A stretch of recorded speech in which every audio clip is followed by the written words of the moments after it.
മൂന്നാളും കൂടിയിട്ടൊന്ന് തൃശ്ശൂർ പോകട്ടെ. ഹസ്ബൻഡിന് വേറെ അവിടെ ഒരു ആവശ്യമുണ്ട്. അപ്പോൾ ഞങ്ങളും വെറുതെ പിന്നാലെ കൂടിയതാണ്. അപ്പോൾ മോളുടെ കണ്ണിന് രാവിലെ എന്തോ അറിയില്ല ഇങ്ങനെ പെട്ടെന്ന് ഇങ്ങനെ വീർത്തിട്ടുണ്ടായിരുന്നു കേട്ടോ. ആകെ പീളയൊക്കെ കെട്ടിയിട്ട് എന്താണെന്നറിയില്ല. അപ്പോൾ ഡോക്ടറെയും കാണിക്കണം.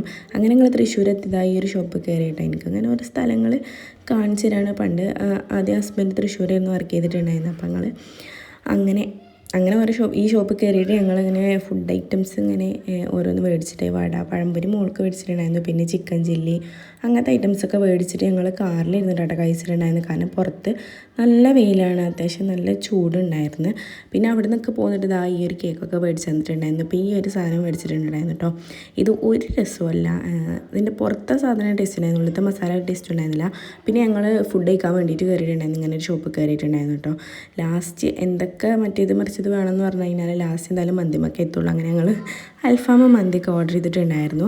പിന്നെ ഞങ്ങൾ അവിടെ ഇരുന്ന് കഴിച്ചില്ല. മോൾ ഒരു വിധത്തിലും കഴിക്കാനൊന്നും സമ്മതിച്ചിട്ടുണ്ടായിരുന്നില്ല. പിന്നെ ഞാൻ എങ്ങനെയൊക്കെ അഡ്ജസ്റ്റ് ചെയ്തിട്ട് ഞങ്ങൾ അങ്ങനെ കഴിച്ചിട്ടുണ്ടായിരുന്നു. പിന്നെ അതിൻ്റെ കൂടെ ഞങ്ങൾ കുടിക്കാൻ വെള്ളം മേടിച്ചിട്ടുണ്ടായിരുന്നു കേട്ടോ. ഞാൻ ലൈമ മേടിച്ചിട്ടുണ്ടായിരുന്നു, ഹസ്ബൻഡ് എന്തോ ഒരു ജ്യൂസ് മേടിച്ചിട്ടുണ്ടായിരുന്നു. അങ്ങനെ ഞങ്ങൾ തിരിച്ച് നേരെ അവിടെ നിന്ന് പോന്നിട്ടുണ്ടായിരുന്നില്ല. കാരണം മോൾക്ക് വയ്യല്ലോ, അതുകൊണ്ട് ഹോസ്പിറ്റലിലും കാണിക്കണം. അപ്പോൾ ഡോക്ടർ പോകുന്നതിന് മുന്നേ അവിടെ നിന്ന് പോരും വേണമല്ലോ. അങ്ങനെ ഞങ്ങൾ അവിടെ നിന്ന് നേരെ ഹോസ്പിറ്റലിലേക്കാണ് പോയിട്ടുണ്ടായിരുന്നു. അങ്ങനെ മോളെയൊക്കെ കാണിച്ച് നേരെ വീട്ടിൽ പോന്നിട്ടുണ്ടായിരുന്നു. അപ്പോൾ ഇന്നത്തെ വീഡിയോ ഇത്രയുള്ള, അടുത്ത വീഡിയോ കാണുന്നവരേക്കും ബൈ.